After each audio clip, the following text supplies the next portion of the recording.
اعوذ باللہ من الشیطان الرجیم بسم اللہ الرحمن الرحیم الحمد للہ رب العالمین وصلی اللہ علی محمد واہل بیتہ الطیبین الطاہرین لا سیما بقیت اللہ فی الارضین روحی وارواح العالمین لتراب مقدمہ الفدا اللہم انا نرغب الیک فی دولت کریمہ تعز بها الاسلام واہلہ وتذل بها النفاق واہلہ وتجعلنا فیہا من الدعاة الى طاعتک والقادة الى سبیلک وترزقنا بها کرامة الدنیا والآخرہ واللعن الدائم على اعدائهم اجمعین اما بعد فقد قال رسول اللہ صلی اللہ علیہ وآلہ وسلم واحفظوا السنتکم۔ پروردگار متعال کے شکر گزار ہیں جو مسلسل زندگی کا یہ عظیم سرمایہ میرے اور آپ کے شامل حال فرما رہا ہے اور ماہ مبارک رمضان کے ان روز و شب سے بہرمند ہونے والوں میں ہم سب کا شمار فرما رہا ہے۔ ضیافت پروردگار کے عنوان سے خطبہ شعبانیہ کے زیر سایہ اور آن حضرت کے کلمات کی روشنی میں پروردگار متعال کی اس مہمانی کو سمجھنے کی اور انشاءاللہ العزیز بہتر طریقے سے استفادہ کرنے کی کوشش کر رہے ہیں۔ واحفظوا السنتکم، دیکھو اس ماہ میں اپنی زبانوں کو اپنے قابو میں رکھو، اپنی زبانوں کی حفاظت کرو۔ گرچہ اس سے قبل کی نشست میں بھی میں نے اسی جملے اور فقرے کو مرکزی نقطے کے طور پر آپ احباب کی خدمت میں پیش کیا تھا، لیکن جب انسان زبان سے متعلقہ امور کو دیکھتا ہے تو واقعاً حق رکھتی ہے یہ گفتگو کہ ایک اور دن بھی اسی امر کے ساتھ اختصاص دیا جائے۔ اپنی زبانوں کی حفاظت کریے۔ پروردگار متعال نے 2 گیٹ قرار دی ہیں اس کے لیے۔ وہ عذاب کے جو زبان کے لیے ہے وہ کسی اور عضو کے لیے نہیں ہے۔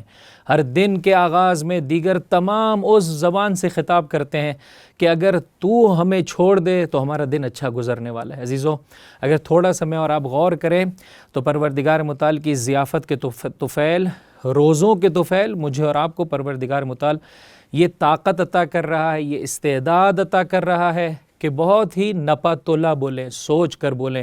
اور یاد رکھیے گا عزیزوں، اسلام کے جتنے بھی احکام ہیں وہ معاشرے اور سوسائٹی کے ڈیولپمنٹ کے لیے، ظاہر میں مجھے اور آپ کو محسوس ہوتا ہے کہ انفرادی زندگی سے تعلق رکھتے ہیں یا فیملی لائف سے تعلق رکھتے ہیں، در واقع اس ذریعے سے معاشرے اور سوسائٹی کو پروردگار متعال بنا رہا ہوتا ہے۔ توجہ کیجئے زبان پر، یہ اگر چاہے تو ٹوٹے رشتے جوڑ دے، اور اگر یہ بگڑ جائے تو بہت ہی پاک و پاکیزہ اور مستحکم رشتوں کو توڑ دیتی ہے زبان، مستحکم رشتوں کو توڑ دیتی ہے زبان۔ یہی سبب ہے سورہ مبارکہ حجرات میں بہت ساری ایسی خرابیوں کی طرف پروردگار متعال اشارہ فرما رہا ہے کہ جس کے سبب سے معاشرے کا نظام خراب ہو جاتا ہے، توڑ پھوڑ واقع ہو جاتی ہے، رشتہ داریاں، روابط ٹوٹنے لگتے ہیں۔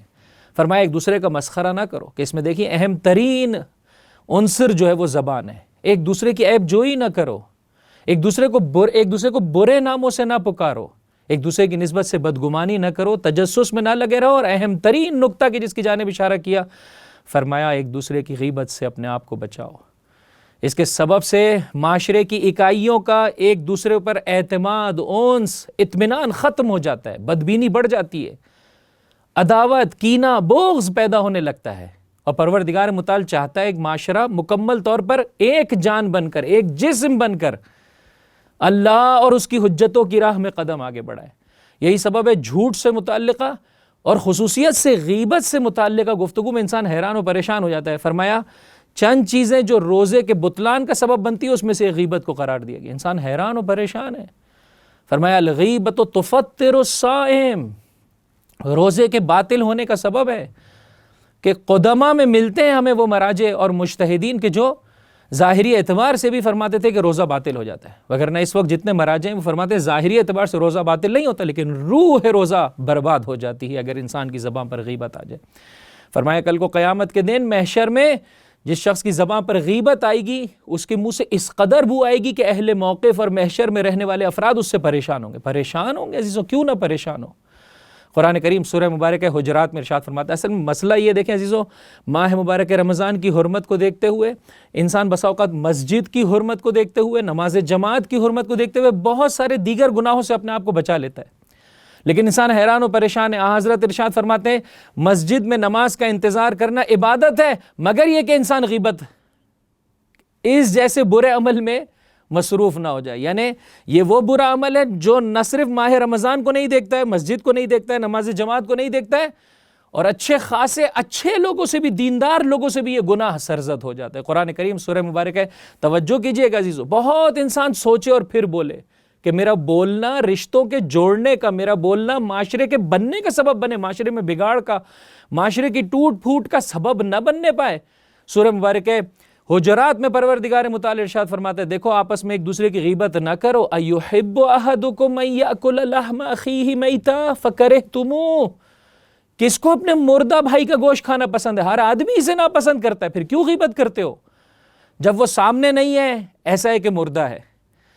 اور جس طرح سے تم اس کی شخصیت کو مجروح کر رہے ہو، ایسا ہے کہ جیسے اس کے گوشت کو کاٹ رہے ہو. ایک انسان کا جسم ہے، اس کا شخص ہے. فرمایا ہر مسلمان پر، ہر مومن پر دوسرے مومن کی نسبت سے اس کی جان، اس کی مال اور اس کی آبرو، اس کی عزت، اس کی رعایت کرنا ضروری ہے. پروردگار متعال اس سلسلے میں کسی قسم کے جو ہے وہ نرم رویے کو اختیار نہیں کرتا ہے. سخت ترین سزا ہے، سخت ترین سزا ہے. فرمایا جہنم کے کتوں کا سالن ہے غیبت، کتوں کی غذا ہے غیبت. فرمایا جس طرح سے ایک بیماری انسان کے جسم کو کھا جاتی ہے، اس طرح اس سے کئی زیادہ تیزی سے یہ غیبت انسان کے دین کو کھا جاتی ہے، انسان کے دین کو کھا جاتی ہے. خداوند متعال سے دعا طلب کریں میرے اور آپ کی زندگی سے زبان سے متعلقہ گناہ نکل جائیں. جھوٹ، حتیٰ مزاح کرتے ہوئے بھی انسان کی زبان پر نہ ہے. اور خصوصیت سے غیبت کہ جو آج کا موضوع ہے. فرمایا معصوم فرماتے ہیں اگر یہ شخص توبہ کر لے تو ان لوگوں میں سے جو سب سے آخر میں بہشت میں داخل ہوں گے، اور اگر یہ اپنے کیے پر مصر رہے، اپنے گناہ پر اصرار کرتا چلا جائے تو سب سے پہلے جہنم میں داخل ہونے والے افراد میں سے. اس لیے کہ چھوٹا گناہ نہیں ہے، یہ معاشرے کو توڑ دیتا ہے. اکائیوں کا آپس میں جو اطمینان ہے، جو انس ہے، جو اعتماد ہے، اسے ختم کر دیتا ہے. فرمایا زنا کا گناہ معاف ہو جاتا ہے. یہ گناہ معاف نہیں ہوتا ہے جب تک کہ سامنے والا معاف نہ کرے. توجہ کیجئے گا. بہرحال آخر کلام میں مختصراً آپ کی خدمت میں یہ پیش کرنا چاہتا ہوں تعریف غیبت کیا ہے. فرمایا دوسرے کے چھپے ہوئے عیب کو اس کی عدم موجودگی میں بیان کرنا. تینوں عنصر کو مد نظر رکھیں. دوسرے کے عیب کو ایک، چھپے ہوئے عیب کو دو، اس کی غیر موجودگی میں بیان کرنا. آیت اللہ خامنہ اس میں ایک اور چیز کا اضافہ بھی کرتے ہیں کہ نیت اور قصد اس کی بدگوئی ہو، اس کی مذمت ہو. کہ آیت اللہ سیستانی اس قید کو مد نظر قرار نہیں دیتے ہیں. اور فرمایا کہ اس میں فرق نہیں پڑتا ہے کہ جس کی غیبت کی جائے اس کے لیے یہ امر ناپسندیدہ ہو یا نہیں ہو. اس لیے کہ جن افراد کے سامنے آپ اس بات کو پیش کر رہے ہیں ان کا ذہن اس دوسرے جس کی غیبت کی جا رہی ہے اس کی نسبت سے ان کے ذہن میں اعتماد ختم ہو رہا ہے. اچھا یہ فرد ایسا ہے. اور فرمایا فرق نہیں پڑتا ہے یہ عیب دنیا سے تعلق رکھتا ہو، دین سے تعلق رکھتا ہو، جسم سے تعلق رکھتا ہو، روح سے تعلق رکھتا ہو، اس کا تعلق عمل سے ہو، گفتار سے ہو، اس کے کسی بھی ایسے عیب کو کہ جو معمولاً لوگوں کو معلوم نہیں ہے آپ آ کر بیان کرتے ہیں، یہ ہے غیبت. یہ ہے غیبت. سننے والے کی کیا ذمہ داری ہے؟ کھڑا ہو جائے ایسی جگہ سے، نہیں سنے، نہی از منکر کرے. میرے بھائی کیا کر رہے ہو؟ رد غیبت کرے. کس کے بارے میں کہہ رہے ہو؟ حسن ظن رکھو، اس طرح سے بدگمانی نہ کرو. اور اگر غیبت کا گناہ انسان سے سرزد ہو جائے تو اس کی توبہ کیا ہے؟ پشیمان ہو جائے، پروردگار آئندہ یہ گناہ مجھ سے سرزد نہیں ہوگا. اگر ممکن ہو کوئی مفسدہ، چونکہ جاتا ہے سامنے والے کے پاس اور اسے جا کر بتاتا ہے، حتیٰ اجمالی طور پہ بھی بتاتا ہے، تو کہیں ایسا نہ ہو اور زیادہ جھگڑے بڑھ جائیں. فرمایا اگر کوئی ایسی صورتحال نہیں ہے تو جا کر اس سے جا کر معافی طلب کرے کہ میرے بھائی مجھ سے تیری غیبت ہو گئی ہے، تو مجھے معاف کر دے، مجھے معاف کر دے. اور اہم ترین عنصر جو اس سلسلے میں ہے کہ اگر کسی طرح سے اس سے ڈائریکٹلی معافی نہیں مانگ سکتا ہے تو انسان اس کے لیے استغفار کرے، اس کے لیے اچھے کاموں کو بجا لائے. اور جن لوگوں کے درمیان میں اس نے کسی کی عزت کو اچھالا تھا ان کے درمیان میں جا کر کہے کہ مجھ سے غلطی ہو گئی، ایسا شخص وہ نہیں تھا، تاکہ یہ رابطے، یہ ریلیشن شپ جو ہے وہ استوار رہیں عزیزوں، استوار رہیں. بہرحال چند موارد ایسے ہیں کہ جہاں پر غیبت جائز ہے. اگر گناہ اور عیب ایسا ہے کہ جسے بجا لانے والا برملا بجا لا رہا ہے، علنیہ بجا لا رہا ہے، وہاں پر مسئلہ نہیں.